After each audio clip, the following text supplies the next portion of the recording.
Hey guys, today I've got a installation video for you. Today we're going to be installing the Exalt speed feed or Speedgate onto a die rotor. So as you can see, this Speedgate is right here. So we're going to just run you through the process of installing on your die rotor. So first thing you're going to do is pop the lid. You're going to basically just take the top half of your shell off. Pop the fin here if you're new to this. Just pop the fin, press this button in, and pull the top shell off like that. And you can go ahead and set your bottom tray and internals and everything to the side. So then what you got is your top shell, and what you're going to want to do is you're going to want to take out the screws there. As you can see, the 5 silver screws. So just take your, I believe it is a 337 Allen key, and just go ahead and undo these 5 screws here. I've already kind of pre-loosened these, so it doesn't take quite as long to get them out. But you're going to want to just take all of these off. Again, this is a 3/32 Allen key. One came with your rotor. Now some of the newer rotors, like not necessarily just the 3rd gen, but some of the newest ones out right now, they have actual, I guess you could call it Phillips head instead of Allen key head screws. Either way, just use whatever you need. And when I say newer, I'm talking probably the ones that have been sold in the past maybe 6 months, and some of the color kits. So, got your 5 screws. Go ahead and set those to the side. And now what you can do is simply take your lid, if you want to, pop it up or however, and take your center piece out. So as you can see, it's your center color kit.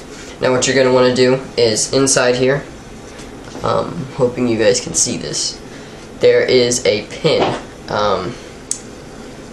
right in here. That slot right there, there's a pin in the bottom of it, and that's your lid pin. So what you're going to want to do is you're going to want to take your, I'm going to go ahead and zoom in here a little bit. Okay, so what you're going to want to do is you're going to take an O-ring pick or maybe a very small Allen key, and you're just going to want to press that, I'm not sure how I'm going to be able to show this, but you're just going to want to press that piece out. So I'm going to go ahead and try it here. Try it from this side. You're just going to want to press it to the other side as far as you can. Like I've almost got it here. As you can see, it started to come out the other side. I'm going to push it a little bit more just to make sure.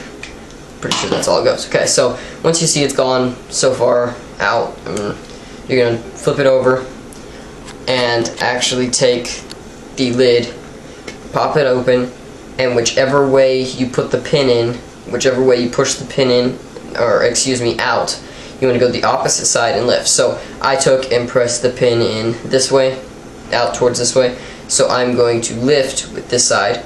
You're just going to simply twist with the right twist motion up and pull it out.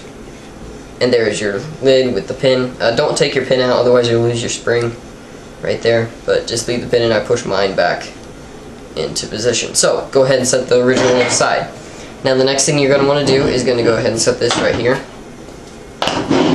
and hopefully you guys are going to be able to see this. What you're going to see on your Exalt is it's got tiny holes, as you can see right here, all the way around it, and then on one side, as you can see, it's got notches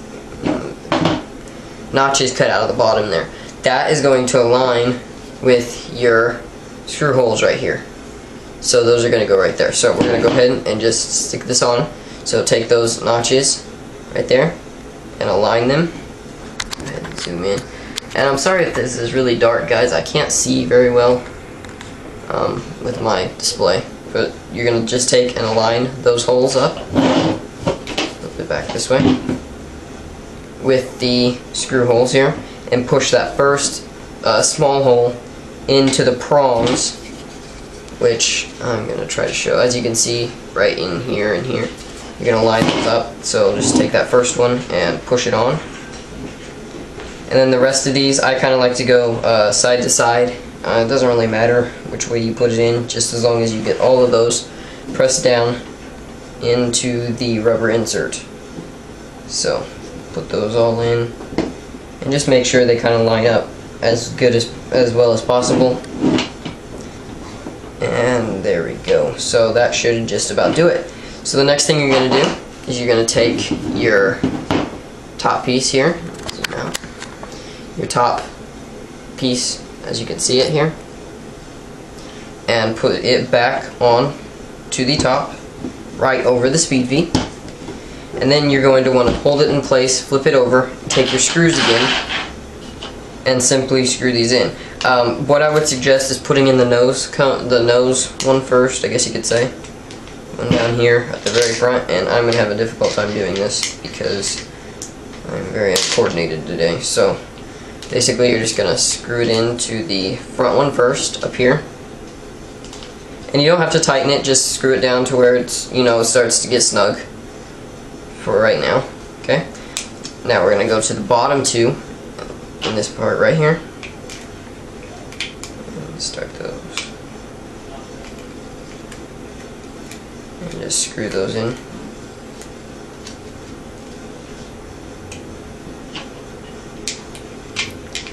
And do the other bottom one here, just to get it started. And like I said, you don't need to tighten them down yet, just kind of snug them down to where they pretty much stop. And then put these next two in the middle. So go ahead and put the middle ones in.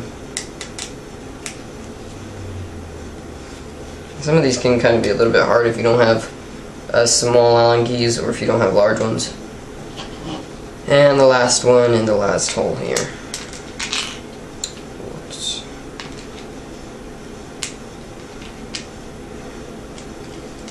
Okay.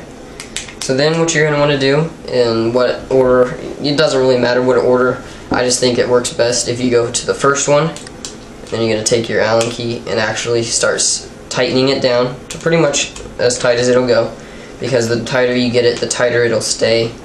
The color kit, the top part of the color kit, and the Exalt will stay in, and you don't have gaps in your shell. Okay, so that's pretty much tight. Then I like to go to either one of these back ones and tighten it down.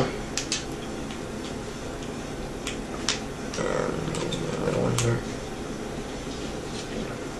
Oops, sorry about that. So just go to this back one here and tighten it down.